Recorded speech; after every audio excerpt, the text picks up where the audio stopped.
Tearing himself away from the geology exam he was studying for, Shale Stevens looked out the small, dirty window of his office. There they were, the iconic ivy-covered walls that had come to symbolize the pinnacle of academic science in America. There are some people who would kill to work with a view like this, he thought to himself. An assistant professor position at an Ivy League school. Good pay, beautiful surroundings, surrounded by young students and some of the smartest minds in the world. What's not to like? If they only knew. He shook his head, wryly returning to his work. Shale had held similarly rosy views when he'd gotten the job offer from the university. Now, almost 2 years later, he was deeply disappointed. To begin with, the salary offered to him looked very attractive until he discovered how expensive it was to live in an Ivy League city. The high cost of living combined with the student loan payment schedule made it difficult for Shale to lead any sort of normal life. The only thing that saved him was that by accepting a job, he was able to negotiate a place for his wife, Sylvia. She had moved into the vice-chancellor's office as a special assistant, and the extra income it brought in allowed the couple to enjoy some luxuries, such as a 2-bedroom apartment closer to the university. But money wasn't the only source of Shale's discontent. The university evaluated its professors by their teaching, research, and service to the university. For Shale, these requirements took the form of teaching a full course each semester, while serving as an advisor to several students. At the same time, he was required to conduct groundbreaking research, publish in prestigious peer-reviewed journals, and serve on several university committees in his spare time. As a result of all these requirements, Shale found himself working more than 60 hours a week each month of the academic year. Summer vacation provided no respite. Because the academic year was consumed with teaching, advising, and committee work, Shale was only chanced to do research and writing. One day, when he tallied up all the hours he had worked, Shale was horrified to discover he was making less than $1.30 an hour. I would have been in a better financial position if I had gone to work right out of college instead of going to graduate school, he thought bitterly. But he had always been fascinated by the origins and development of the planet, and he loved being able to share that fascination with others. He sighed and turned again to the exam lying before him. The year would soon be over, and he wanted to prepare for the final exam. He knew the subject thoroughly, of course, but since the department had introduced a new text, Shale had to make sure he reflected everything on the final exam. This was another of Shale's favorite problems. The textbook the department required was written by Dr. Gray, the chairman of the geology department. That was fair enough. The chairman was a recognized authority in the field. But what annoyed Shale was that Gray produced a new edition every other year. The changes from one edition to the next were minimal, but they ensured that students couldn't buy used texts, and that guaranteed Professor Gray extra royalty income. It also meant that Shale had to redesign his lectures and exams to fit the new text, adding yet another task to his already long list. A knock on his office door interrupted Shale's concentration. Surprised, he glanced at the calendar and was horrified to see that he had a student conference scheduled. Sighing to himself, he said, "Come in." The door to his tiny office opened, and a pretty blonde woman peeked out from around the corner. "Is this a good time for our meeting, Professor Stevens?" she asked politely in her girlish voice. It wasn't a good time in Shale's opinion, but being available to meet with students was an important part of his duties, so he held back his irritation and invited the girl in. As she settled in, he tried to remember why Taylor Poindexter had wanted to meet with him today. Shale looked at Taylor with mixed feelings. She was undoubtedly an attractive girl, and he knew she had to be pretty smart, or she would never have been accepted into the university.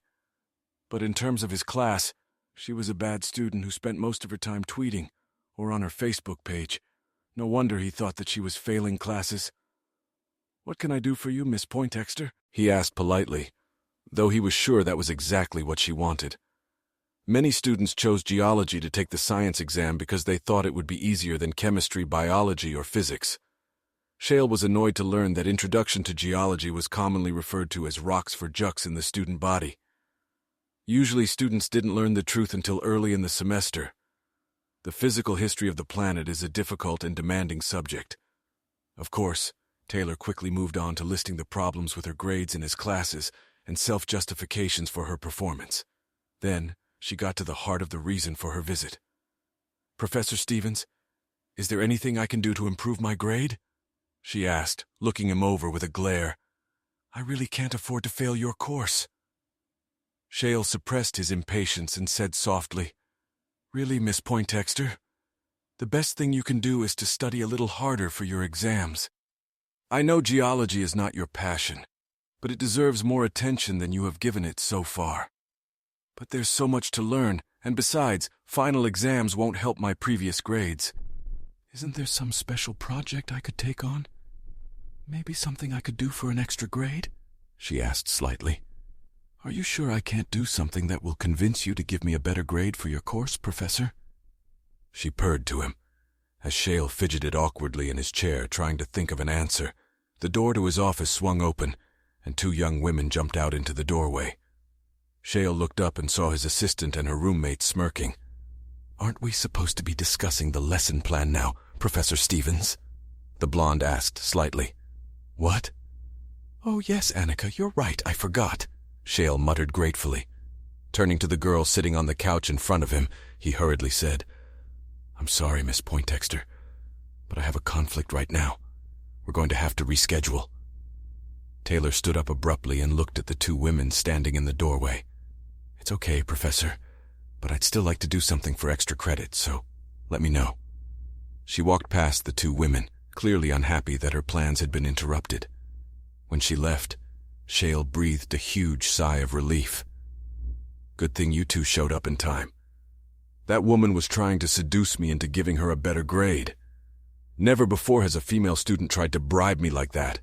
Now both women started laughing loudly, and Shale stared at them incredulously. "Okay," he demanded. "What's so funny?"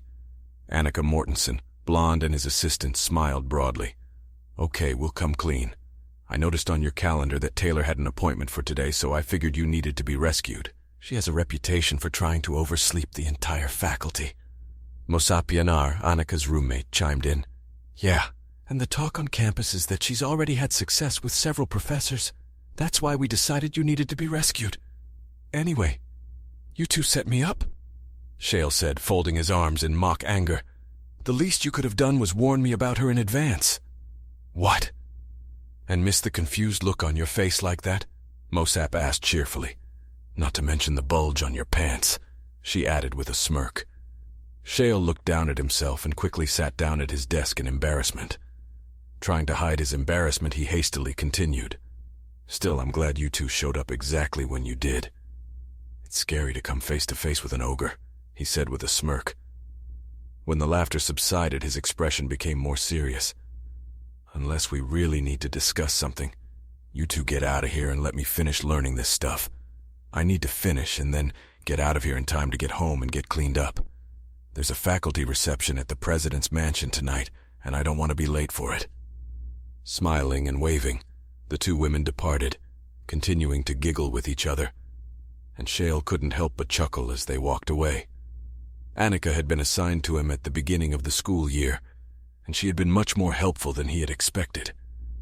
She was teaching Shale's introductory geology lab while working on her doctoral dissertation, as well as helping him with grading papers and advising some of the students. Shale found her bright, talented, and disposable, and he had to admit, with her long blonde hair and tall, slender figure, she was very pleasant to look at. All in all, Shale concluded, her fiancé back home was a very fortunate man. Shale was also interested in observing the relationship between Annika and Mosa, her roommate. Due to the shortage of graduate student housing, they happened to share a room. Other than the fact that both were extremely attractive and intelligent, they had almost nothing in common. Annika's platinum blonde hair hinted that she was Swedish and originally from Minnesota. In contrast, Mosa, who was working toward a master's degree in business administration, was originally from South Africa. With her hazel-brown complexion, short-cropped ebony-colored hair, and more graceful figure, she formed a stark contrast to Annika. Despite their differences, however, they had become as close as sisters, and they were seen together so often that they were known as salt and pepper on campus. Pushing thoughts of the two girls aside, Shale turned back to the test. "I have to be on time today," he told himself sternly. "Sylvia will flog me if we're late for the president's appointment." As he was packing up his laptop to head home in half an hour, his phone beeped, reporting an incoming message. As he read it, he sighed. It was a message from Sylvia. "Waiting for you at the mansion. The provost needs me for work. I'll be home late. S." As he drove home, a gloomy mood rose inside him. When he arrived at the university, negotiating a position for Sylvia seemed like a stroke of luck. A job for her in the provost's office meant extra money for small luxuries. They wouldn't have been able to rely on his salary alone because of student debt. Besides, Shale figured it wouldn't hurt his wife to make acquaintances in an administration of such high rank. If the president was the chief executive officer of the university, the provost was the chief operating officer, a powerful figure with direct oversight of all academic support units in charge of resource allocation and heading the university budget committee. His influence might have proved useful when it came time to evaluate Shale's candidacy for tenure. But things didn't work out the way Shale expected. Not only was his own workload much heavier than he had expected, but Sylvia's work became increasingly time-consuming after the first year. At first, the provost used her talent as a photographer. Later, he began to use her organizational skills. As a result, her work schedule became longer and more irregular this year, and she was often involved in evening and weekend activities. Lately, it seemed to Shale that she and Sylvia communicated with each other via text and email more often than in person. But to be honest with himself, it wasn't just their hectic lives that bothered Shale. He felt like his wife was becoming increasingly cold towards him, especially during the last semester. The easy affection that had characterized the early years of their marriage had all but disappeared. Now Shale sensed Sylvia's growing dissatisfaction with their way of life in general, and his in particular. It seemed obvious to him that they were drifting apart, and lately he had begun to wonder if someone else might be the catalyst for the change. Such doubts were having a devastating effect on his usually cheerful outlook. When he got home, the apartment was empty, but upon entering their bedroom, he found the suit, tie, and white shirt he should have worn there. "I'm not a child," he scolded under his breath. "I know what to wear to events like this." Nevertheless, to avoid an argument, he put on the clothes Sylvia had chosen and went to the reception. To provide a suitable venue for the reception of dignitaries and potential donors, the university had provided the president with a luxurious mansion in the city's most prestigious neighborhood. As Shale pulled up to the curb, the student acting as valet hurriedly took the keys from him and parked the car. Shale couldn't help but notice how the young man turned up his nose as he looked at Shale's older model sedan. Shale walked quickly through the mansion, stopping only to grab an appetizer and a glass of white wine from the serving man. Then he stepped through the French doors onto a huge terrace decorated with paper lanterns.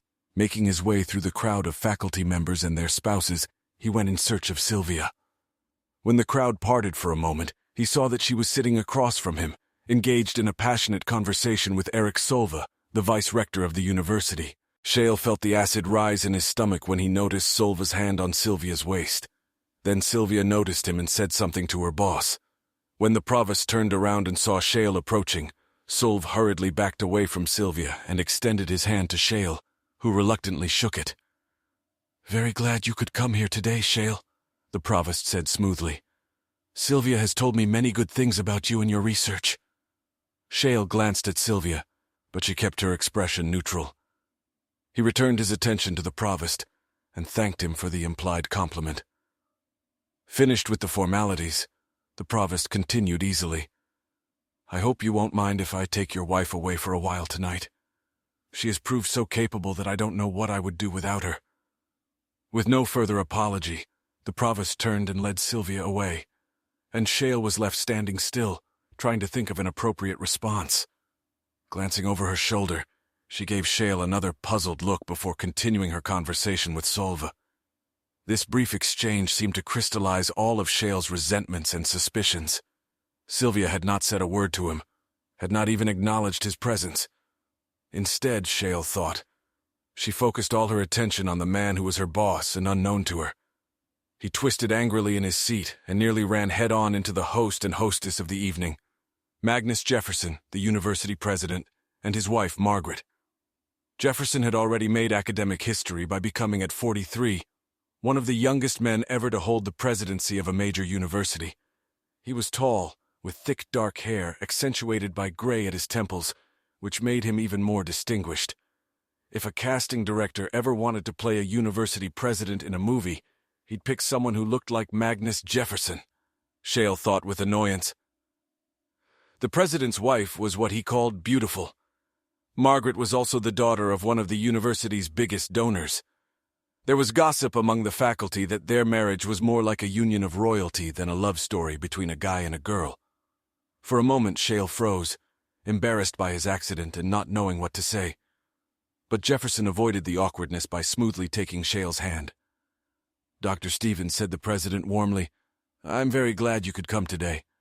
The head of the geology department has provided me with glowing reviews of your work." Shale was surprised that the president recognized him, and highly doubted that he had received such a report from him. The last time Shale had met with the head of his faculty, the good chairman had trouble remembering his name. Nevertheless, Shale modestly thanked the president for his words, and then turned politely to his wife. "It's awfully kind of you and the president to invite us all, Mrs. Jefferson. The mansion looks beautiful tonight."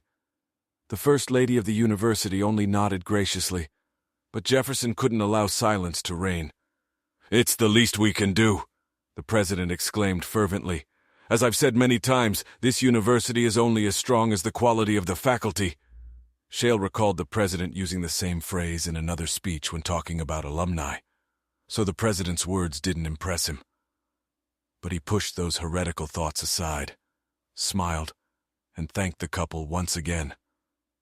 As soon as the president turned to introduce his wife to another guest, Shale made his escape. Quickly making his way through the crowd, he walked out the door and asked the valet to pick up his car. On the way to his apartment, Shale stopped at a fast food joint and bought a sandwich to take home for dinner. As he sat down at the dinner table, Shale asked himself, "How come things are so bad between me and Sylvia?" His thoughts went back to the beginning of their relationship. He remembered that he had met Sylvia when he had been asked to give a lecture to the local chapter of the Geological Society in his hometown. Shale knew that it was not his oratorical skills that had won him the dubious honor, but the fact that he had just returned from Iceland and had brought back dozens of breathtaking photographs of the country's many volcanoes. Shale didn't remember the lecture well, but he did remember the photographer from the student newspaper who wanted to interview him after the lecture was over. He never found out why Sylvia had attracted him, but there was no doubt that the slender, dark-haired girl had completely charmed him. He later learned that he had caught Sylvia after a failed long-term relationship, but by then, the only thing he cared about was winning her over for good. They settled in together while he finished his doctoral studies. If winning Sylvia was Shale's first big success, passing his dissertation was his second. The paper, Variable Rates of Diastrophism in the Late Archean and Proto-Rozoac, created a minor furor in the stuffy fraternity of geologists. His study of the causes of irregular pulses in the movement of Earth's tectonic plates was groundbreaking, so much so that his doctoral advisor insisted that he be listed as a co-author when he was published. Normally, Shale would have been outraged at his advisor's undeserved credit, but his resentment was forgotten when he received an offer of a position at an Ivy League university. Such an offer was tantamount to winning the lottery. Shale had proposed to Sylvia the same night he got the contract, and she had squealed with happiness when she accepted. At first, moving to university seemed like a great adventure, the next big step in their pursuit of happiness. But these illusions were soon shattered by the unexpectedly high cost of living in a new city, the long hours of work Shale required, and the difficulties they encountered in making new friends in the university community. As time went on, Sylvia's resentment began to grow, and there was little Shale could do to reassure her, especially since he too was dealing with his own frustration. Even as she complained about her husband's workload, Sylvia's new job began to take up more and more of her time. By the beginning of their second year at university, Their work schedules had so reduced the amount of time they had together that at times they were more like roommates than husband and wife. Their sex life began to suffer as well, and by the beginning of their second semester, it had gone from frequent to occasional to virtually non-existent. When was the last time that happened? Asked Shale to himself. In addition to his own dissatisfaction, Shale began to wonder if Sylvia might be satisfying her needs in some other way. She had always had a high libido, and that thought only made Shale more paranoid. Coming out of his despondency, he checked his cell phone. Even though the faculty reception was supposed to end at 9 p.m., he saw that it was almost midnight and Sylvia still wasn't home. Shale remembered how the provost had put his arm around Sylvia's waist, and that memory only fanned the fire of his jealousy. At that moment, he heard the key rattle in the lock. Since he was sitting at the kitchen table, Sylvia hadn't noticed him when she entered, and he took the opportunity to scrutinize his wife, looking for any sign that she was doing anything other than work. She was dressed attractively, of course, but he had to admit that he saw nothing about her that would suggest any inappropriate behavior. Nevertheless, he couldn't resist voicing his jealousy. The reception ended hours ago. "What have you been doing all this time?" he demanded, startling her. She flinched, then turned to face him. "I didn't expect to catch you on your feet," she replied coldly, folding her arms and turning to face him. "You're usually sound asleep at this time, but in answer to your question, I will say that I was working with Eric. He had a lot to do after the reception and he needed my help. Seems to me you always have something to keep Eric busy these days." Shale grumbled. "You're never home anymore." "You say that!" she snapped angrily. "When you're not in class, you're always checking papers or going to a committee meeting. You work longer hours than I do. Besides, you were the one who wanted me to take the job with Eric." Shale felt the argument slipping away from him and his frustration was building. "It's not about me," he replied. "It's about you not being home at off hours. It's the fact that I never know where you are or when you'll be home. And when you're home, it's Eric this and Eric that." Before he could stop himself, he demanded, "Are you having an affair with the provost?" For a moment, Shale saw an expression on her face that was unfamiliar to him. But then she broke into a contemptuous laugh. Then she began to pace back and forth, and finally stopped to look at him. "Where do you want to be in 5 years?" she asked suddenly. "What?" Shale hissed, caught off guard. "It's very simple," she said caustically. "Where do you see yourself in 5 years?" Confused by the change of subject, Shale's orderly mind automatically tried to think through the problem and come up with an answer. "Well, in 5 years I expect to be promoted to the rank of professor, which would mean real job security for us. I also expect to be promoted to the rank of assistant professor, which means my salary will be a nice raise as well.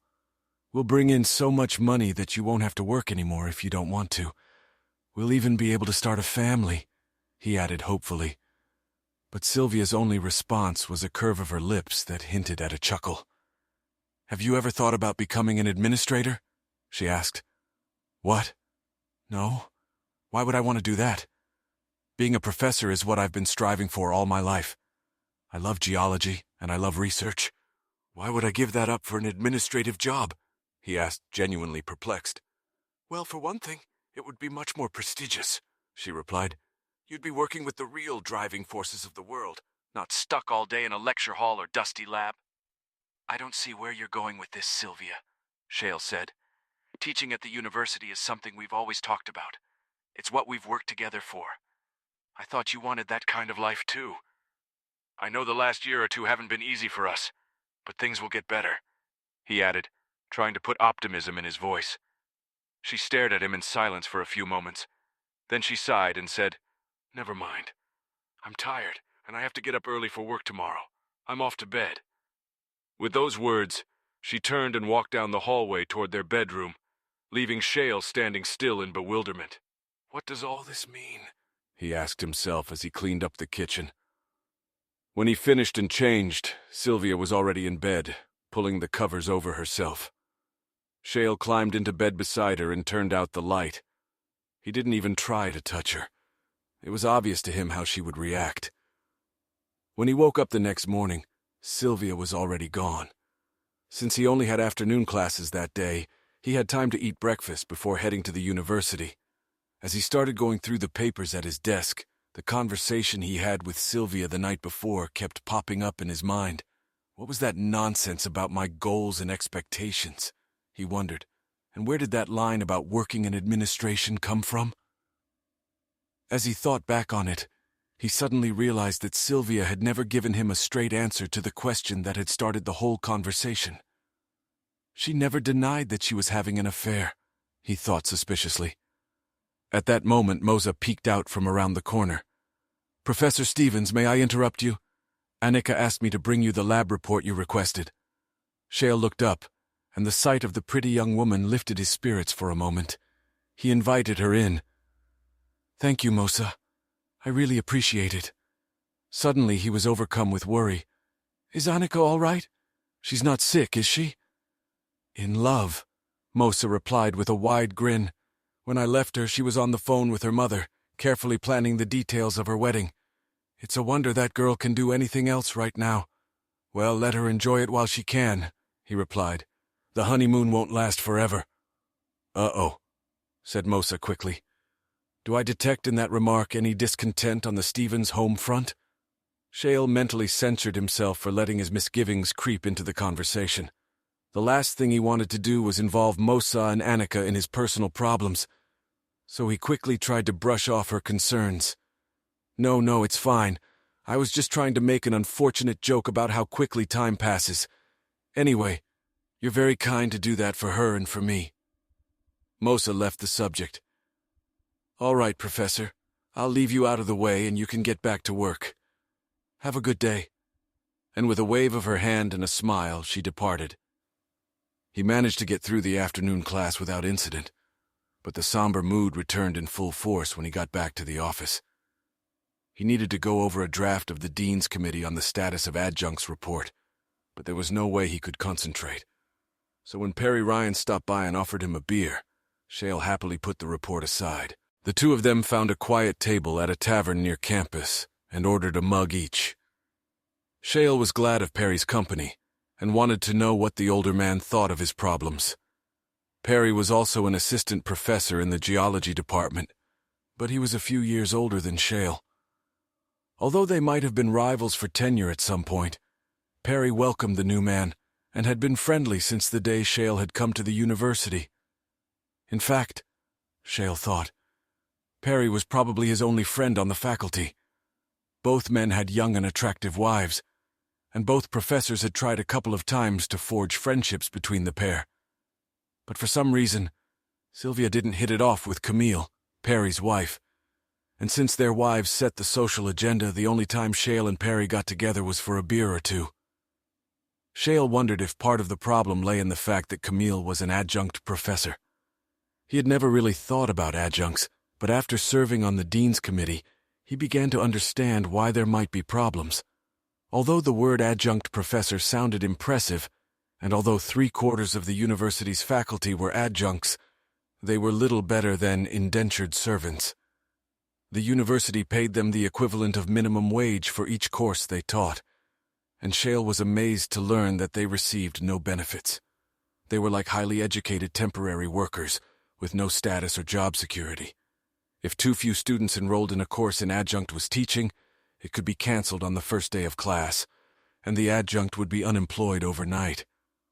Shale had heard of adjuncts at other universities who had to get food stamps to survive.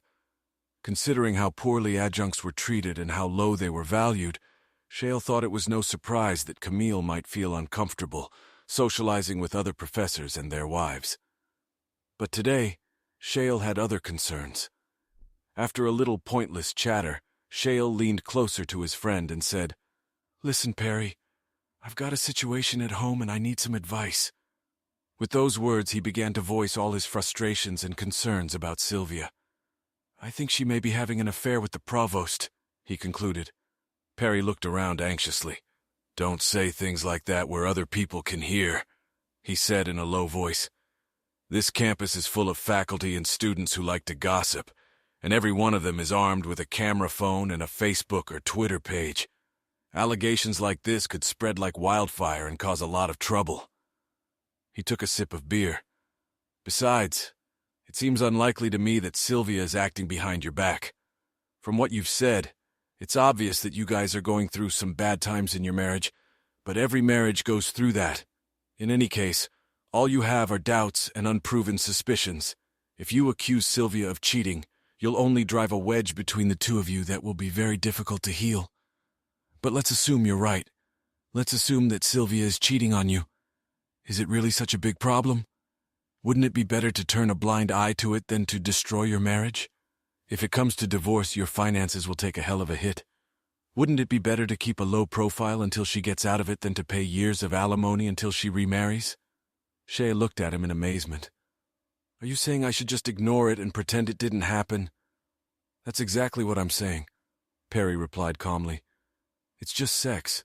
What's the big deal? Shale, a guest. I guess I'm just not wired that way, Perry. Sylvia and I made some vows to each other when we got married. And I kept them, even though I had opportunities, he said, remembering Taylor Poindexter. I expect Sylvia to hold hers back, too. The conversation went on in circles from there, and finally both men went their separate ways without changing a single opinion. When Shale returned home, he was surprised to find that Sylvia was already there. Even more surprising was the fact that she already had dinner ready in the oven. For the first time in weeks, the two of them enjoyed a home-cooked meal and spent time talking about various campus events and activities. It's just like it used to be, Shale thought to herself. After the two of them cleaned up the dishes, Shale went to work to make up for the time spent with Perry at the tavern. When he finally finished his report for the Dean's Committee, the lights in the living room were already out. But when he returned to the bedroom, Sylvia was already waiting for him. As soon as he entered, she got out of bed and walked over to him. He tried to ask what was going on, but she said, "No questions." She then pushed him back on the bed and they got down to it. After a while, when he cleaned himself up and went back to bed, she was already asleep. As he snuggled up next to her, a feeling of happy tiredness came over him. As he fell asleep, he remembered that this was how he'd felt when they'd first gotten married. The next morning, Shale was in a cheerful mood. Maybe Perry was right. I'm just paranoid about Sylvia, he told himself as he drove to work. His good mood had helped him get through the final exam he had to take for his senior geology class, and even the prospect of grading all the papers couldn't discourage him. He was just whistling to himself when Annika walked into his office. She stared at him for a moment, then grinned slightly. Looks like someone's having a hell of a lot of fun tonight. Shale was caught off guard by her comment and blushed. Annika laughed and said, "Hey, don't be embarrassed. It's a good thing. Most have told me you were in a bad mood yesterday, but I think things got better last night. No pun intended." To hide his embarrassment, Shale pretended to have a stern attitude toward her. "So you two spend all your free time discussing me behind my back?" Then it was Annika's turn to blush. Shale let her squirm for a few moments before changing the subject. "Is there something you need to see, Annika?" Grateful for the change of topic, she brought the final exam she planned to take in the lab class to his desk for him to look over. They chatted about the questions for a few minutes before Annika left for her next appointment. As she walked out the door, Shale once again thought about how lucky he was to have such a smart and capable assistant. He considered both her and her roommate friends, not just colleagues. In the afternoon, the committee that reviewed the status of adjuncts at the university met. As Shale regretfully learned, his fellow professors seemed to enjoy debating each proposal to death. Arguing with colleagues seemed to be their favorite sport. As a result, the meetings became endless, and it was almost impossible to come to an agreement. But as he listened to the endless debates, something happened that shook Shale to the core. One of the professors recommended a slight increase in the pay of all the adjuncts, and another immediately challenged him. "You're doing nothing more than throwing a bone to a hungry dog to keep it from barking," he said contemptuously. These words from the professor made Shale's stomach ache. Is that what Sylvia did last night? He thought nauseously.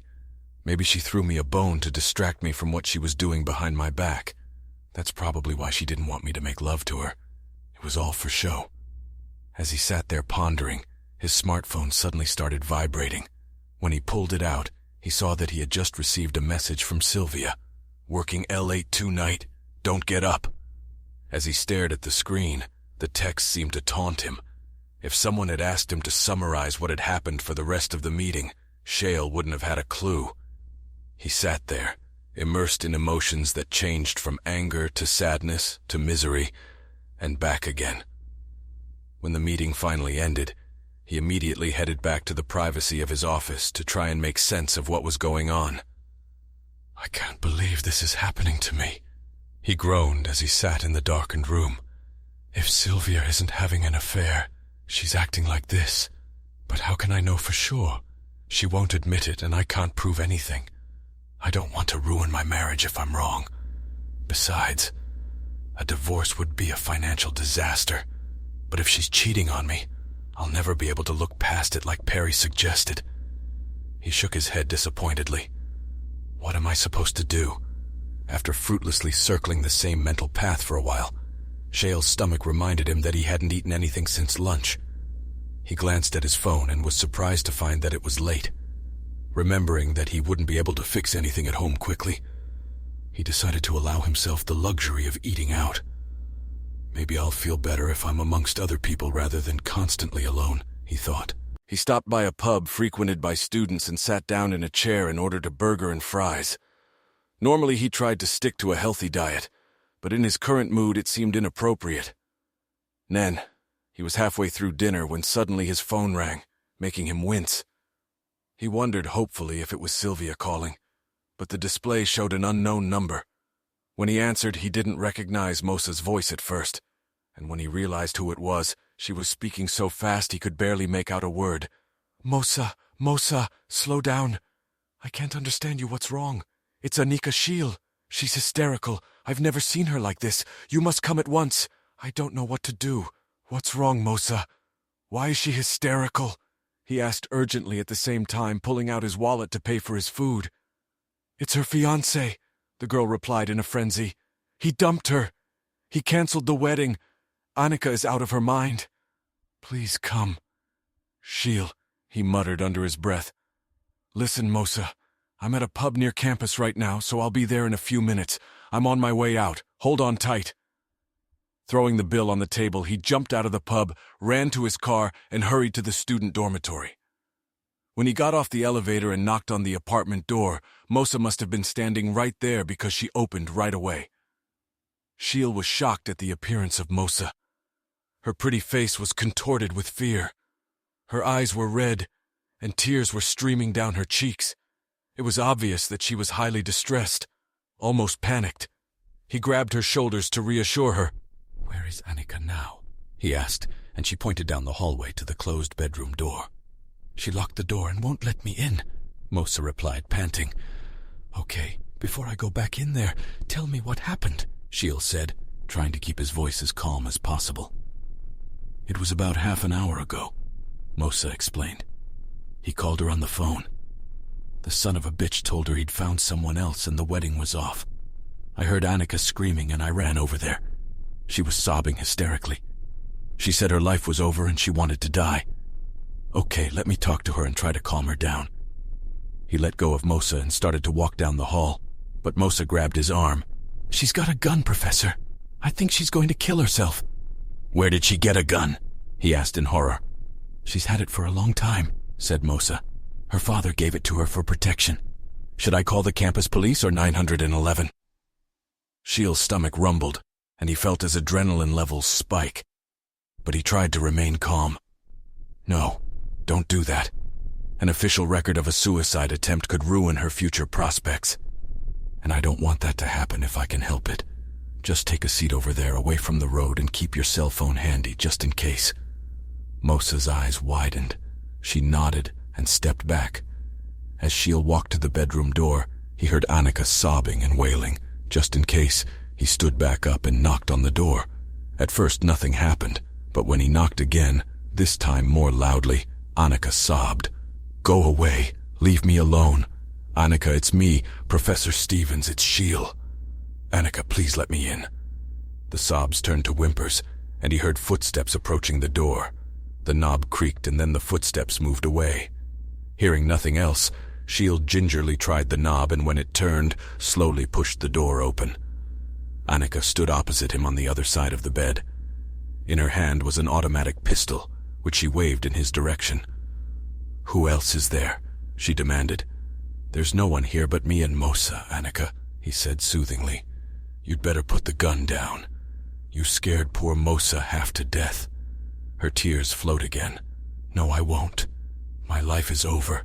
Everything I've lived for is gone. I just want to die," she said, waving the gun recklessly. "Look, Annika, you can't kill yourself.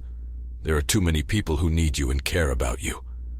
"Robert doesn't need me," she said, her voice growing harsher. "He must have cheated on me the whole time I was at university. I feel like such a fool." "No," Shield said, trying to keep his voice firm. "You're just lucky." At those words, she raised her head. "How can you call me lucky?" She shrieked angrily, and for a moment Shield thought she might shoot him. "You're lucky," he went on quickly, "because you found out what kind of man Robert really is. You're lucky you didn't marry him and find out the truth later. Believe me, Annika, finding it out later is much worse." Talking to the distraught girl, Shield scrutinized the gun she clutched in her hand. He noticed that it had a safety, and though it was hard to tell from the way she kept waving it around, it was hard to tell that she might have put it on the safety. If so, he hoped she was new enough to not realize it, and not smart enough to remove the safety with her thumb. Annika's cries grew even louder. "My life is ruined. All my dreams are gone. Now I have nothing to live for." "No," said Shield angrily, "that's not true, and you know it." The young woman was taken aback by his tone, and Shield continued. "You have people who love and need you, Annika. You just can't leave them. Your family needs you. Mose needs you. I need you." The bewildered woman stood staring at him. Shield hoped his words penetrated her pain and suffering, and decided to take a chance. "I know you're hurting, Annika, but you don't want to shoot yourself. And I'm sure you don't want to shoot me either. Now give me that gun so we can decide what to do next."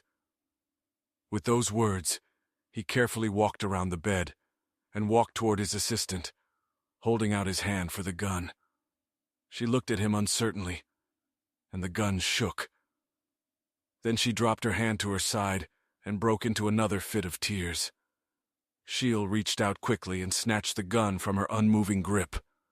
Setting it aside on the dresser, he took the distraught girl in his arms and squeezed her tightly as she began sobbing again.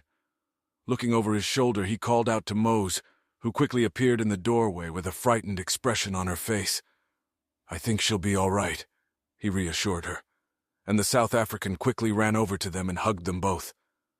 After a moment, Shield gently rubbed Mose's arm. "Didn't you tell me you sometimes have trouble sleeping?" he asked. When Mose nodded, he continued. "Do you have any sleeping pills? A prescription?" "I have some Ambience in the medicine cabinet," she said. "Bring it and a glass of water for me," he ordered.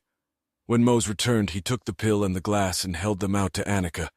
She hesitated at first, but when Shield insisted, she took the pill. Taking her in his arms, Shield placed her on the bed. "Try to get some sleep, Annika," he said softly. "Everything will look better in the morning, I promise you." He kissed her forehead and then pulled the covers over her. Exhausted with hysteria, the girl closed her eyes and fell asleep after a few minutes. Shield led Mose out of the room, remembering to grab his gun. Turning off the lights and closing the door behind him, he considered the gun for a while. "Oh, shit," he exclaimed, catching his breath. The damn safety was off the whole time. When they returned to the living room, Mose was still shaken by what had happened. "Is she going to be okay?" she asked anxiously, her eyes still red and watery. "I think so," Shield replied. "Sleep is the best thing for her. She's just completely exhausted." Mentally and emotionally exhausted by the ordeal, he sat down on the couch and leaned back in the corner. As the adrenaline began to leave his system, he suddenly felt wobbly and leaned his head back to rest. After a minute, he felt Mose climb onto the couch. She lay down next to him and laid her head on his chest like a small child scared by a nightmare. "I was so scared," she said in a thin voice, and Shield felt new tears wet his shirt. He put his arms around her to comfort her. "I was scared too, Mose," he admitted. Then he closed his eyes for a moment. When he opened them again, the first thing he noticed was the light coming through the window. Startled, he pulled out his phone, and when he saw the time, he realized he had slept through the night. Carefully, trying not to wake Mose, he pulled her down off of him, then tiptoed back to Annika's bedroom. Opening the door, he saw that Shield too was sound asleep. As he staggered back into the living room, a thought struck him, and he pulled out his phone again to check the calendar. "Shit," he reprimanded. "Annika has a lab paper due this morning." And he walked over to the couch and gently shook the awake Mosea awake. "Mosea," he said quietly, "Annika has a lab final due today. She's still asleep and I don't want to wake her up. I'll go over and do the exam for her. No one but her students will know she wasn't there, and they won't care anyway." She sat down on the couch and looked at him intently. "You know," she said quietly, "you're a really amazing guy. I don't know what would have happened if you hadn't come here last night. Annika is very lucky to have a friend like that. Actually, I think we both are." Shield looked embarrassed. "Anyone else would have done the same thing," he said awkwardly. Then, seeing that Mosea was about to protest, he quickly continued. "Look, I'd better get out of here. If I hurry, I can make it home in time to get home and shower before I have to report to the geology lab. When Annika finally wakes up, try to give her something to eat. Then send me a text and let me know how she's feeling." As he was about to leave, he remembered to grab Annika's gun. "I'll take it with me just in case," he told Mosea with a slight smile. Mose followed him to the door and before he left, hugged him tightly. "Thank you, Shale. Thank you for being our hero." As he drove home, Shale felt good about what he had done.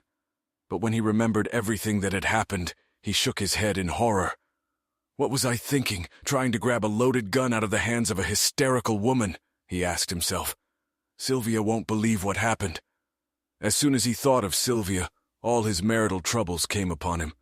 Then a thought crossed his mind, and as he approached the traffic light, he pulled his cell phone out of his pocket and checked it.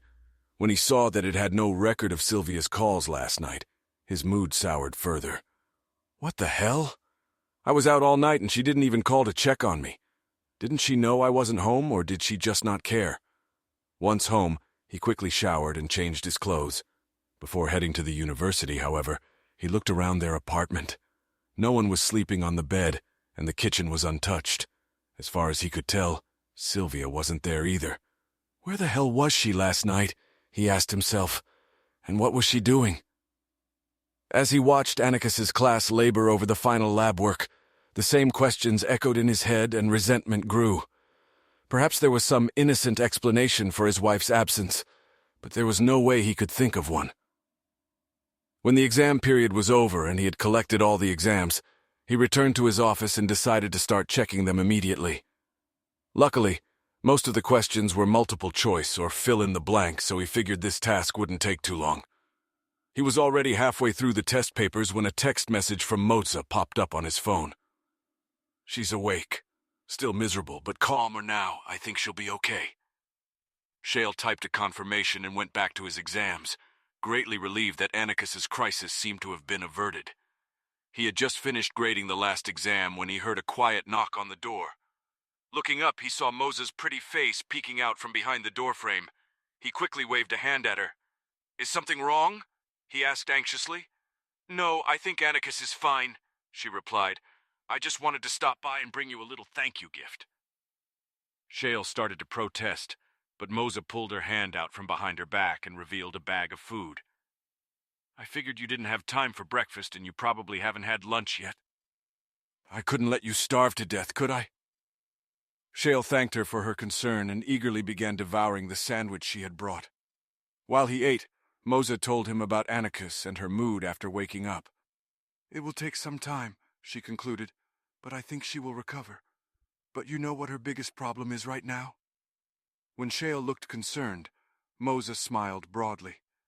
"The hardest thing for her will be meeting you again.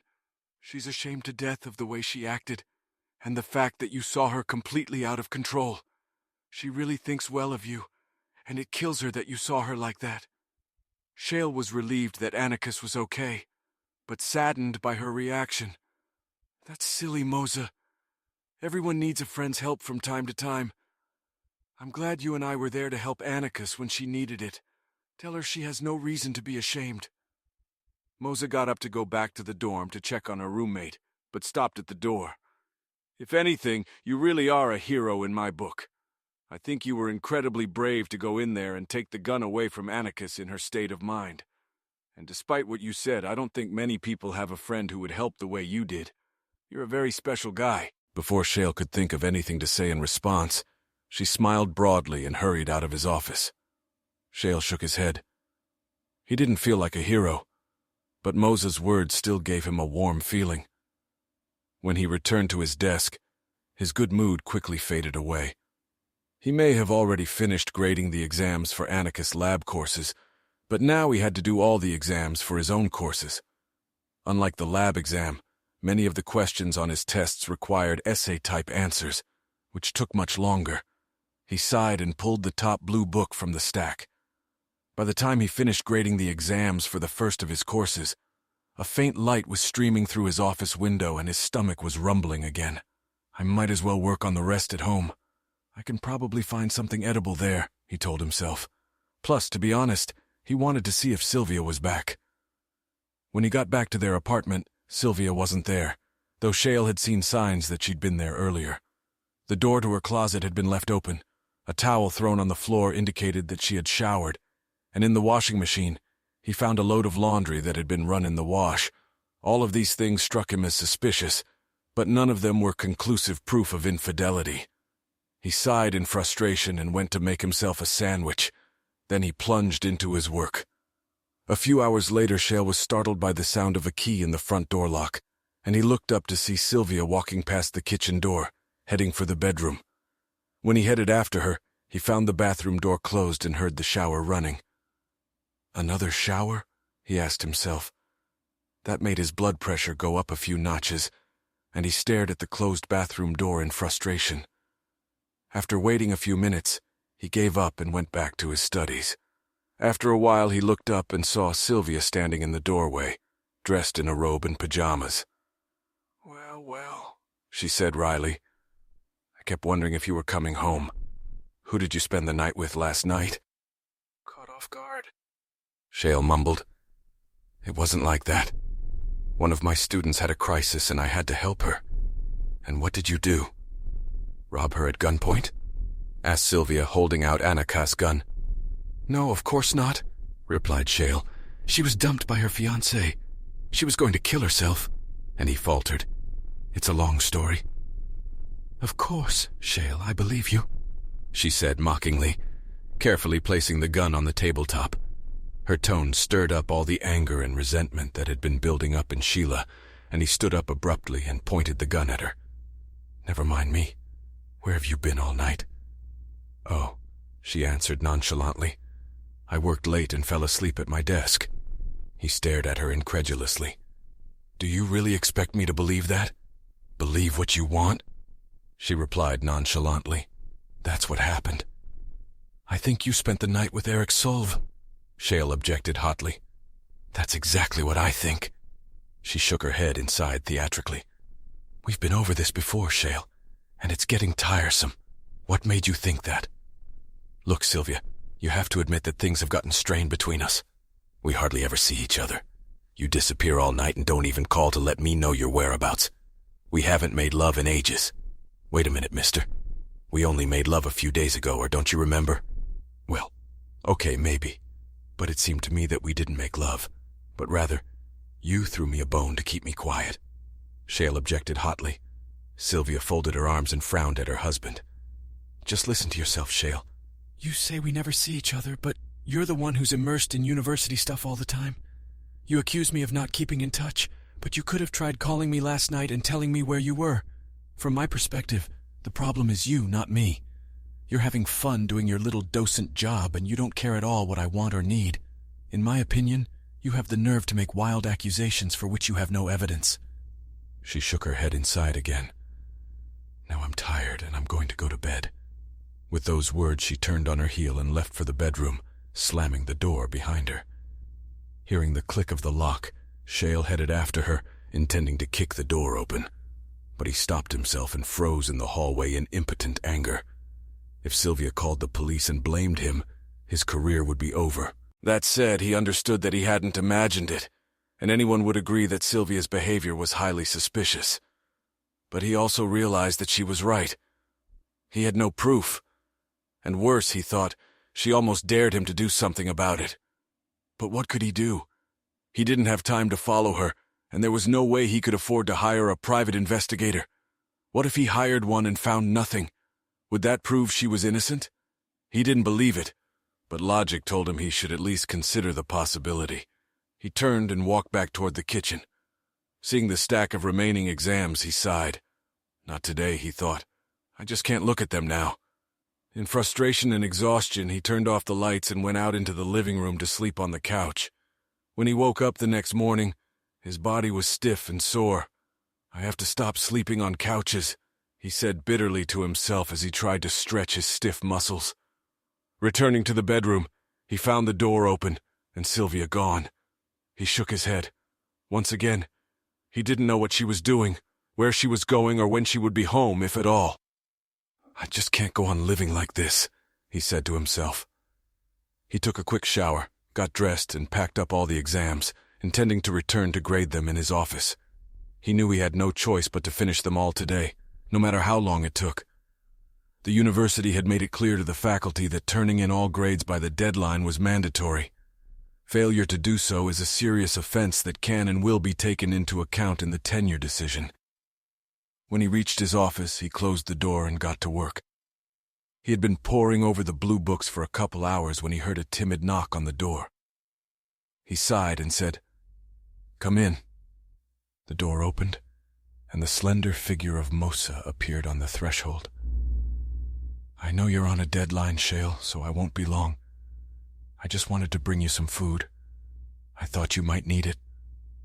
With those words, she brought a cup of coffee and a brownie from Starbucks. Shale couldn't help but laugh appreciatively. "Thank you, Mosa. That's very thoughtful of you. I didn't eat breakfast, so you may have saved my life." She smiled back, then added, "I also brought something else for you." When he looked at her perplexed, she retreated into the hallway and started a short conversation in a whisper. Finally, she took his hand and dragged a reluctant Anaka into the small office. Shale rose hastily from his desk and held out his arms to Annika. "It's so good to see you," he said. "How are you feeling?" The blonde grad student couldn't look Shale in the eye, so Mosa spoke up.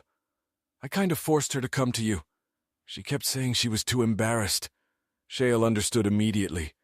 He lifted Anaka's chin so he could see her face. Her eyes were still red, but they no longer had that wild expression of misery and despair that he had seen in her apartment. "You have no reason to feel that way, Annika. You've had a terrible experience. Anyone could have gone mad." She raised her eyes to him, her lips trembling. In a whisper, she said, "I'm so ashamed, Dr. Stevens. I can't believe I threatened you, especially when you were trying to help me. It's just that I felt so lost, so hopeless, when Robert—" Again, he thought she was about to snap, so he pulled her to him and hugged her. "It's going to be all right, Annika. Robert's a fool for letting you go. He'll realize it someday. But it'll be too late because you'll find someone better, someone worthy of your love." He took her by the shoulders and held her at arm's length so he could see her face again. "Don't regret being hurt. How could you not be hurt? Believe me, I know what it's like to find out that someone you love has stopped caring about you." Annika cast a quick glance at Mose. The latter raised her eyebrows and nodded understandably. "I told you something was going on," the dark-haired roommate said. Then she turned to Sheila. "Dr. Stevens, what's happened to you and your wife? You haven't been yourself the last few weeks and you've dropped a few hints. What's going on and what can we do to help?" Shale let go of Annika and started to deny everything, but frustration and fatigue exhausted him, and he suddenly found himself laying out the whole story to both women. As all his suspicions and anguish poured out, both women exchanged concerned looks. When he finally stopped, Annika took the opportunity to ask, "What happened that morning when you came into the office and were so cheerful? I thought things had gotten better for you." Her question confused him, but Shale had gone so far that now he felt like he couldn't hold anything back. "I guess that morning I really did think we had things worked out. The day before was the first time we'd done it in a long time. I thought it was weird. But at this point," Moses snorted. "She made him feel good." Annika laughed out loud. "It's a classic," she said. "What are you talking about?" asked Shale in confusion. Both women looked at each other, and Moses spoke first. "It's something we girls talk about in the dorm. It's a way to deal with a date you don't really like, or one that gets too aggressive." "Of course," Annika said. "All a girl has to do is make the guy feel good. Then men's brains shut down." Shale's anger returned in full force, not only at his wife, but at himself for being so easily deceived. He looked disappointedly at the two young women. "What's really killing me is that there's no way I can figure out what's going on with her. The way she's acting leads me to believe she's having an affair with her boss. But she denies it, and I have no way to prove it. And until I can do that, there's always an element of doubt. It's driving me crazy." "Couldn't you hire a private detective to follow her and take pictures?" asked Moses. "Those guys cost a fortune," replied Shale dismissively. "Besides, if she's doing something on campus, a stranger won't be able to find her anyway. I'd rather follow her myself, but I have so much work to do that I can't find the time." Annika and Mosa exchanged glances, and then Annika excitedly said, "Let's do it.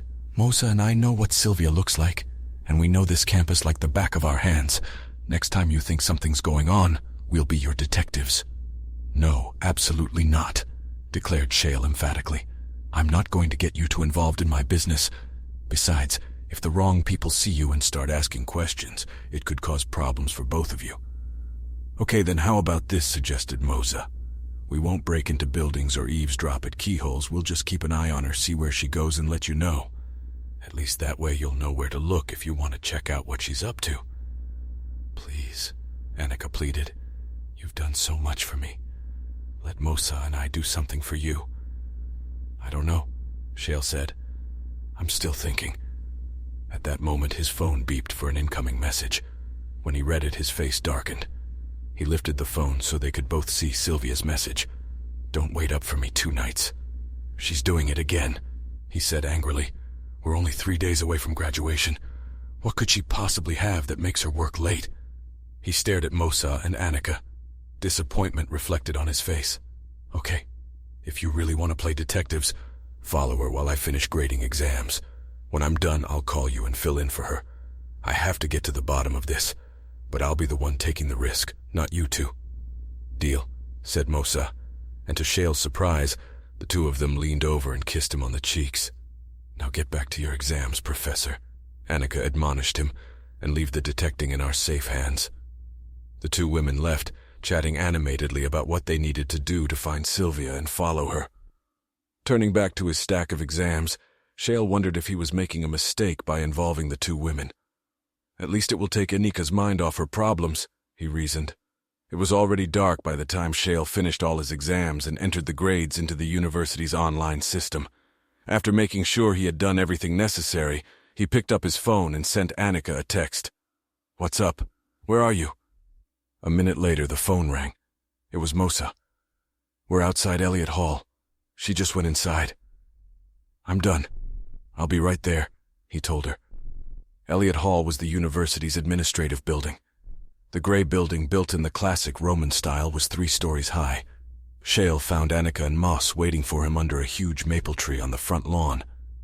We'd been watching her all day, and everything she did seemed quite innocent. Then, just recently, she went outside to make a cell phone call. I couldn't get close enough to overhear her, but she seemed to perk up when she was done. She headed straight for Elliott's, at which point you rang the bell. We didn't follow her inside because we figured a couple of students walking around the lobby would look out of place. Mosa apologized. "Look, you did good," Shale reassured her. "You two go home and I'll take it from here." Annika nodded, but Mosa grabbed Shale's arm. "You're not going to do anything crazy, are you?" He smiled grimly. "I'm not here for revenge." only to find out the truth. Seeing that she didn't calm down, he added, "I'll call you later and let you know what I found."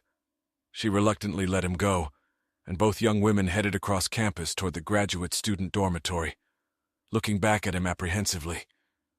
Shale boldly walked up the marble steps to the front entrance. Once in the lobby, he looked around and, seeing no one, headed for the stairs rather than the elevator.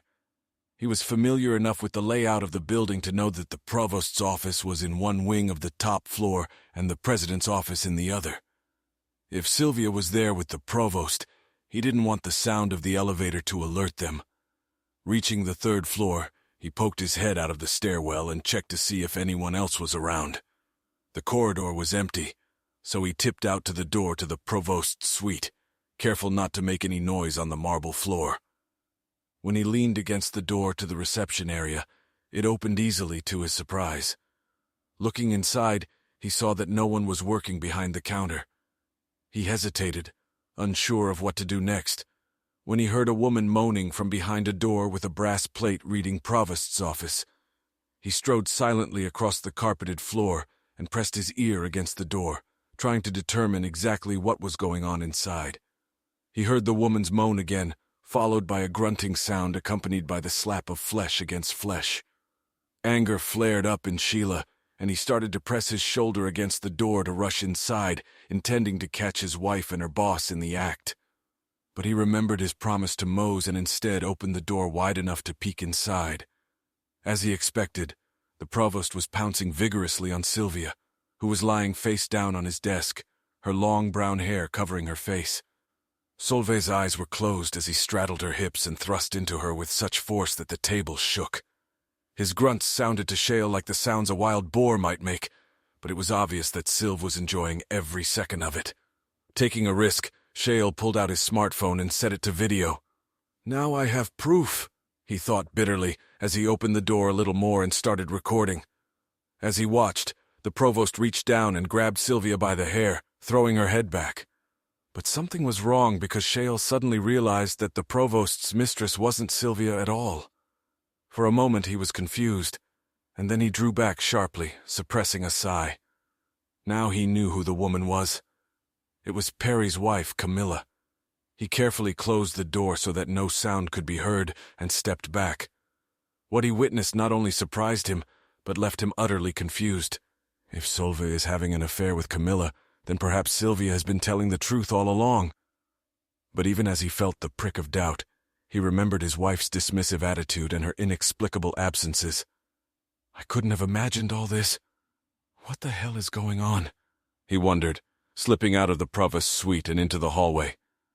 He was standing still, trying to decide what to do next, when he heard the sound of the elevator rising. Panic gripped him. He knew he had to act if he didn't want to get caught. Shale quickly rushed down the hallway in the other direction, not wanting Solveig and Camilla to find him if they happened to come out. And then he heard the sound of footsteps heading in his direction. And when he heard Sylvia's distinct laughter, he realized he needed to hide. Furious, he began trying different doors, looking for an unlocked one. Finding a door without a handle at the end of the hallway, he pushed it open in desperation and was relieved when it opened. Slipping into the darkened room, he closed the door and listened carefully, trying to determine where Sylvia and her companion had gone. As he waited, he looked around, trying to figure out where he had hidden himself. At the other end of the room, light was coming through a vent at the bottom of another door, and as his eyes adjusted to the semi-darkness, he realized he was in a luxuriously furnished bathroom. This must be the president's private restroom, he thought irreverently. And then he heard Sylvia's voice again, this time accompanied by the unmistakable tones of Magnus Jefferson. The sound came from the study beyond his hiding place. Shale tipped to the door and knelt to peer through the bars. He almost choked when he saw Sylvia. "I'm so disappointed," she was saying. "I thought we were going to spend the whole evening together. God knows I'd love to, but I have a meeting I have to attend," he said in his deep voice. "At least let me make it quick," Shale heard her pleading.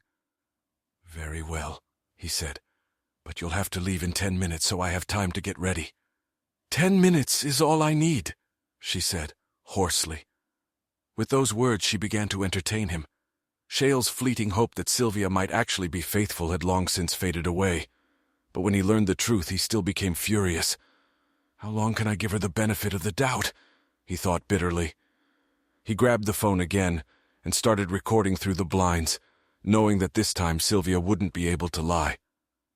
When Sylvia left, Shale was tempted to leave, but he decided it would be wiser to wait until Jefferson left for his meeting. Just as long as he doesn't need to use the restroom, he thought fervently. But no sooner had he gotten up to stretch his aching knees than he heard a new female voice say, "Well, Magnus, I hope you enjoyed yourself." Shale peered through the vent again and saw Margaret Jefferson enter the office through another door. He was even more startled to hear Jefferson's reply, "Certainly enjoyed it, my dear." Mrs. Jefferson sat down in the chair by her husband's desk. "I must admit she's a lovely little thing." She looked shrewdly at her husband. "You know she's in love with you, don't you?" "Of course," he said with a laugh. Margaret looked at him sharply. "Just watch you don't fall in love with her." Magnus laughed again. "Well, well, well, my dear, you know best. Besides, I'll never leave you." She didn't calm down. "You'd better not if you want to keep my father's support and donations. Don't be boring, Margaret. I know what I'm doing. For your information, I'm almost done with the lovely Sylvia. I plan to break up with her right after graduation." Jefferson glanced at the ornate clock on his Chippendale-style desk and stood up abruptly. "We're going to be late, dear." The two of them walked quickly out of the study, and Shale rose to his feet with a groan. But the pain in his knees was nothing compared to the pain he felt from the bitter turn his life had taken. Once outside the building, he grabbed his phone again and called Annika. "What's wrong, Shale? What did you find out?" she asked worriedly. "Is it okay if I crash at your place tonight?" he replied in a low voice. "I wouldn't want to go home." "Oh, Shale, I'm so sorry," she said. After spending another night on the couch, Shale went to his office and looked up the name of a local attorney who could handle his divorce. Now that he knew the truth about Sylvia, there was no way he could stay with her. Fortunately, he was able to make a quick appointment. After listening to the situation and considering various considerations, the attorney promised that the necessary papers would be filed the following week. She also gave Shale some advice on how to protect himself financially, and Shale spent the next few hours opening a new bank account, transferring funds from their joint account, canceling joint credit cards, and making the necessary insurance changes. It felt good to take action, but the shadow of failure loomed over everything. His marriage had failed, and his life as he envisioned it was about to end. Finished unraveling everything he could for the day, he returned to his office because he had one last thing to do before he went home to meet Sylvia. Finishing his work, he started to get ready to go home, but Perry Ryan suddenly came out of his office and called out to him. "Hey, Shale, did you turn in all your grades on time?" Shale sighed. He had hoped not to run into Perry so he wouldn't interfere with their marriage. But now, finding himself face to face with the man, Shale decided he had no choice. "I guess if I'm really his friend, I owe it to him to tell him about this," he thought as he entered Perry's office and closed the door. "What happened?" asked Perry, surprised at Shale's solemn demeanor. "Perry, I was in Eric Salve's office last night," began Shale. "And how is the provost doing?" Perry asked nonchalantly. But Shale thought something strange flashed in Perry's eyes. "Perry, I don't know how to put this any better, so I'll say it bluntly. Salve and Camille are having an affair." His co-worker just stared at him, and Shale was surprised at his lack of response. "Perry, I know this will shock you. You probably don't even believe me. But they didn't know I was there, and I managed to get a video of them. I can show it to you if you want." Perry began to rub his mouth, looking anxiously at Shale. After a long moment of thought, he said quietly, "No, I don't want to see the video, Shale. I know about the affair. I've known about it since it started." Now Shale was shocked. "You knew about it, and you didn't do anything about it? What kind of a husband are you?" Fire flashed in Perry's eyes, and for a moment, Shale thought he was about to pounce on his desk. Then the fire subsided, and he sank into a chair. "Shale, Camille and I have $723 in our bank account. The two of us owe almost $150,000 in student loans. By the time I make my monthly loan payment, pay my rent, and put money down on my car payment, there's almost nothing left of my paycheck. Camille has a PhD, so you'd think she could bring in enough money to help us get by. But as an adjunct professor, she only makes a few $1,000s for each course she teaches. And this semester, the university only gave her one course. So when Eric Solve came to Camille and offered to take her on full-time next year in exchange for her personal services, what do you think we did? I hated it, but I agreed because we had no other choice. He stared at his desk, ashamed to look Sheila in the eye. Camille hates it too. She says Solve is a lousy lover, but she's doing it for us. Shale remembered the scene he'd glimpsed through the door of the provost's office. Judging from the moans of ecstasy he'd heard and the way she'd responded, he didn't think Camille was acting, but he kept his opinion to himself. I can only imagine what you think of me. And Camille too, for that matter, Perry continued. I understand how life can take a person to a place where there are no good options. Shale told him. All I can do is hope things work out for the best for you too. He started to walk away, but then turned around. And don't worry, I won't share what you told me with anyone. As Shale walked across campus to his parking spot, he felt a slight queasiness in his stomach. There are no good options in my life either, he thought to himself, but I'll never be able to prostitute my wife no matter how difficult the situation. Of course I won't have a wife soon, so I won't have to face this problem, he thought bitterly. By the time he reached their house, it was late evening. As he walked up to the door, he realized that he would have to move out soon. The apartment was too big and expensive for him to live there alone. Not surprisingly, Sylvia wasn't home, and Shale started rummaging through the refrigerator for something to eat. There was almost nothing in the fridge, and finally he decided to make scrambled eggs from the 2 remaining eggs. After eating a meager portion of scrambled eggs and toast, washing them down with the remains of an old bottle of wine, he sat down on the couch and prepared to wait. He figured she'd probably gone home because the university calendar indicated that President Jefferson would be speaking at a fundraiser, and Shale was sure it would be his wife, not Sylvia, who would be with Magnus. Nevertheless, he was startled when the key turned in the lock, and Sylvia entered the house. She, in turn, seemed equally surprised to see Shale sitting there, but quickly recovered. I see the prodigal son has come home, she said sarcastically. I don't want to cross swords with you, Sylvia, not now. I'm here because I want to personally inform you that I'm filing for divorce. You'll probably be served with the papers early next week. She walked over to a chair at the other end of the room and sat down. And what prompted you to take such a drastic step? She asked coldly, sitting down. Shale looked at her with a level gaze. No more games, Sylvia. I'm divorcing you because you're having an affair with Magnus Jefferson. To his surprise, she let out a contemptuous chuckle. You're really something, you know that? First, I have an affair with the provost. Now you think I'm having an affair with the president. Do you realize how crazy that sounds, Shale? I was in President Jefferson's office last night. I saw the 2 of you together. That's impossible, she snapped back. You made the whole thing up. Instead of answering, he walked over to the TV and turned it on, along with the DVD player. Then he pressed the remote, and suddenly a video of her having fun appeared on the screen. At first, Sylvia just stared at the screen in surprise.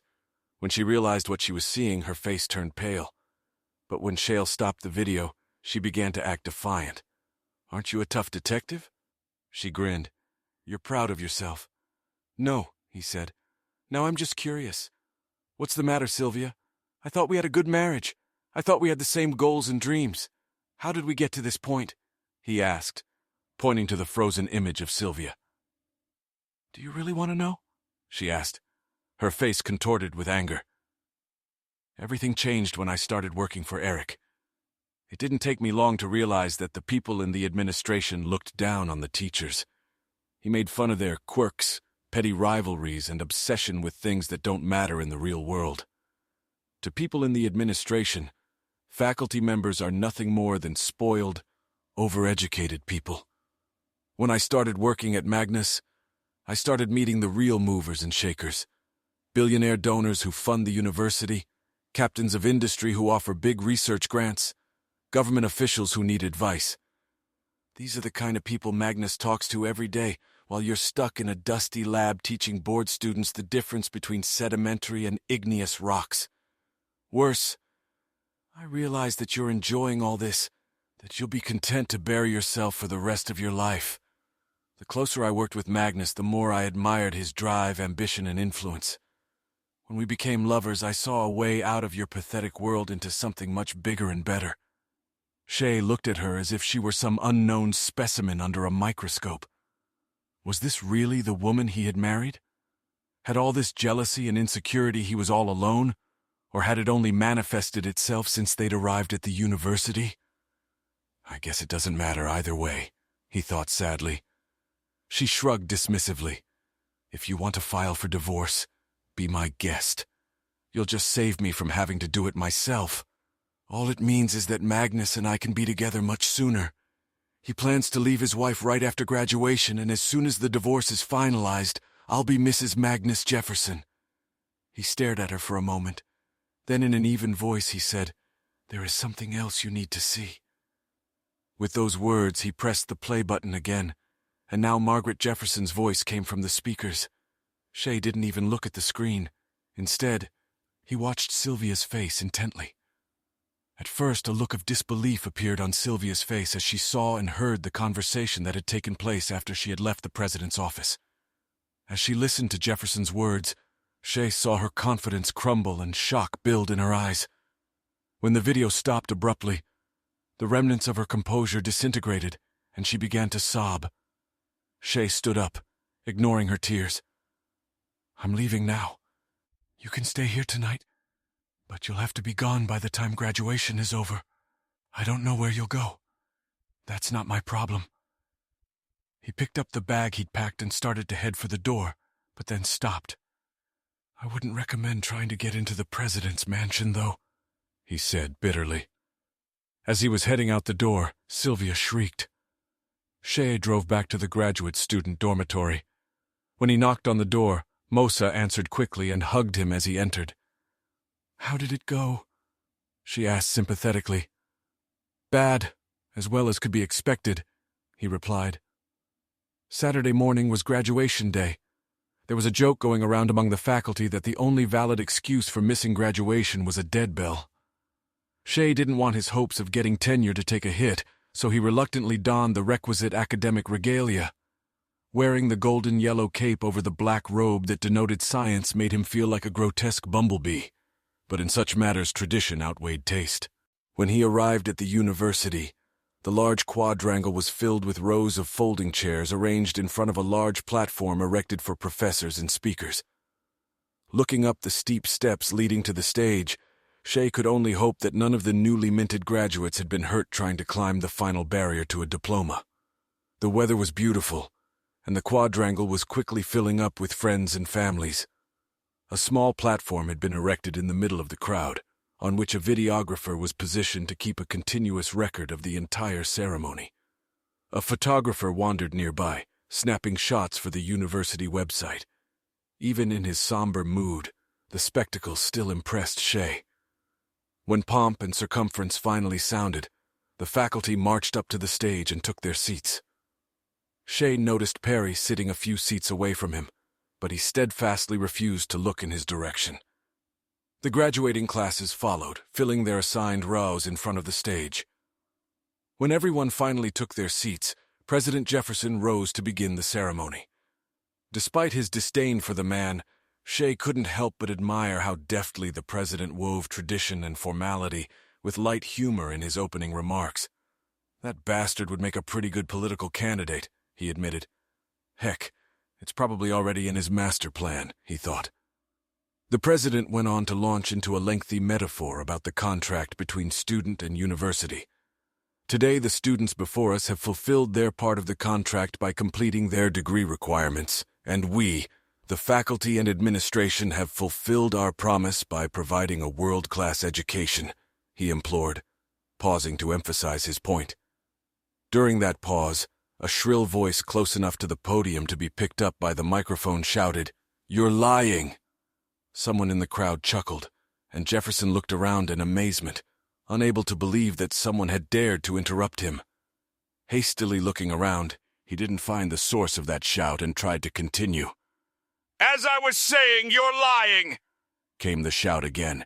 "You haven't kept the promise you made to me!" People on the stage and in the audience began to rise and crane their necks, trying to see what was happening. Jefferson turned his head again, and this time his gaze stopped on the photographer, who was standing on the stage taking pictures.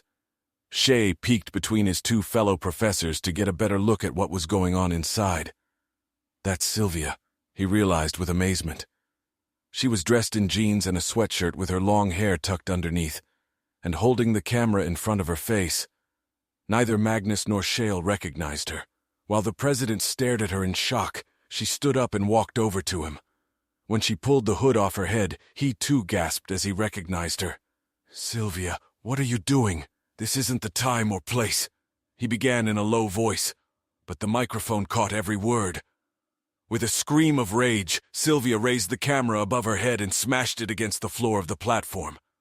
The lens shattered and rolled across the stage, and the crackling sound echoed through the speaker system. The audience held its breath. "I will not be thrown away like an unwanted toy," Sylvia shouted. At the beginning of the ceremony, the campus police had stood on the outskirts of the crowd. Now, Shale noticed several of them trying to make their way toward the stage, but the aisles clogged with spectators were in their way. One of the officers managed to get closer to the stage, but Sylvia spotted him. She quickly reached into the camera bag hanging on her shoulder and pulled out a gun. "That's Anika's gun," realized Shale with horror. He had completely forgotten about it. "Get back!" shouted Sylvia to the policeman. "Don't try to stop me. I'll have my say." The spectators at the rear of the quadrangle could not see what was happening, but those nearer the stage did, and the shouts of, "She's got a gun!" reached them. Like a wave receding from the shore, the crowd swept away from the stage. Sylvia pointed the gun toward Jefferson, turning toward the audience. "He lied to me. He promised me he'd leave his wife. He said he would marry me," she shouted in a wild voice. Jefferson stood as if paralyzed, grasping the podium for support. The crowd quieted a bit, trying to hear what was being said. Hundreds of cell phones were raised up, and spectators were trying to capture the spectacle happening before their eyes. Suddenly, to everyone's amazement, a female professor stood up, tears streaming down her face, and screamed, "He promised to marry me too!" Sylvia raised her head in surprise until she noticed the woman who had spoken. Then another female teacher jumped to her feet. "He promised me I'd get tenure if I slept with him," she shouted angrily, pointing an accusing finger at Jefferson. Then a young woman sitting among the graduates pulled herself up in her chair. "He promised me he'd write off my student loans," she shouted. The crowd gasped with each outburst, mesmerized by the drama unfolding before them, and wondering what would happen next. As each new voice joined the other accusers, Sylvia swiveled her head back and forth as if watching some bizarre tennis match. Now she turned to face Jefferson again. "You bastard!" she shouted. "You lied to all of us!" Jefferson held out his arms to her and took a step in her direction. "You have to let me explain, Sylvia. Things are not what they seem." "Stand back!" she shouted, gesturing furiously with the gun. The gun went off with a tremendous rattle that echoed throughout the quadrangle, amplified by the speaker system. Instantly, screams erupted and people rushed for cover. Jefferson froze for a moment with a shocked expression on his face. Then he reached down and touched the chest of his academic robe. As his fingers turned crimson, his face took on an expression of confusion, and then he slowly lowered himself onto the platform. Amidst all this chaos, Shale tried to make his way to the podium. The voice inside him kept urging him to run like the others, but a sense of responsibility kept him moving forward. "I have to try to stop this," he thought, stepping towards Sylvia. She was leaning over Jefferson's body. "What have I done?" she cried to herself. Sylvia shouted, "Shale," and the woman looked back at him over her shoulder in confusion. Then she saw the security officer climbing the stairs on the other side of the platform. She glanced at Shale once more with an expression of resignation, then turned back to Jefferson. When Shale reached out to grab her, she pointed the barrel at Annika and pulled the trigger. The story took over the media for weeks. The first shooting and the panic it caused was sensational enough, But as the investigation progressed, the story got uglier and uglier. Not only was Magnus Jefferson engaging in inappropriate relationships with university staff and students, but his wife, it soon became clear, was as well. At least many of these relationships were instigated by offers of money or favors, and some by threats of reprisal. It then emerged that Eric Solve, the provost, was acting as an agent of sorts on campus, identifying potential victims and referring them to Jefferson, or exploding them himself. This apparently continued for several years. Equally horrifying was the revelation that other members of the administration knew what was happening and did nothing about it. Desperate to save its reputation, the university demanded the resignation of virtually all of the top members of the administration. The trustees held a meeting and subsequently apologized on behalf of the institution. They also decided that Elliott Hall, the site where such actions had taken place, should be demolished, and another facility chosen as the administration building. Of course, none of these measures helped to contain the scandal. The photo of the student standing on the chair became a meme. Headline writers endlessly repeated the words, President, Provost, and Predator. The university eventually dropped those titles and switched to Provost and Vice Chancellor for operations. Knowing that a lengthy legal battle could leave the disaster in the public eye for years to come, the university quickly established a special fund for victims' claims. Funding for the fund put the university's multi-billion-dollar endowment in jeopardy. Shale's attorney was able to negotiate a special settlement with his employer. In exchange for a 7-figure sum, the university bought out Shale's contract, and he agreed to leave the school. Shale couldn't blame them for not wanting him around. He would be a constant reminder of that horrible episode. Plus, he didn't want to be a constant source of whispers and jokes on campus. Shale had also filed a lawsuit against Eric Solve, but his lawyer had advised him not to pursue the case. It's not worth it, she told him. There are several lawsuits filed against Solve, and he has vowed to fight each of them to a victorious conclusion. A long trial will cost you a lot of money, and when it's over you'll get nothing because Solve's legal fees will make him a pauper. I understand what you're saying, Shale replied angrily, but it annoys the hell out of me. Besides, I wanted to call him as a witness and find out what really happened between him and Sylvia. Find out how all this shit started. The lawyer looked at him shrewdly. If you want the truth, I think I know how you can get it. A few weeks later, Shale sat in the conference room of the law firm representing Eric Solve. In exchange for an ironclad agreement to drop the lawsuit against Solve and to never divulge anything said at the conference, Shale was given an hour to question the former provost. He in turn agreed to answer Shale's questions honestly. Sitting at the wide wooden table across from his nemesis, Shale noted with satisfaction how old and shabby the former provost looked. He answered Shale's questions in a tired voice, devoid of hope. Shale didn't feel an ounce of sympathy. When Shale asked him how it had started, Solve told him that the first time he had succumbed to temptation was when one of the doctoral students offered him entertainment in exchange for a scholarship. After that experience, Solve realized how much leverage he had over others, and when the next pretty victim came to him, he didn't wait for her to make him an offer. When he laid out the nature of the proposal, she didn't even object. Everything went smoothly until that evening when Magnus Jefferson unexpectedly entered Eric's office and caught him in the act with an adjunct. After the embarrassed girl fled, Solve told Shale that he expected to be fired on the spot. Jefferson demanded to be told everything about Solve's adventures.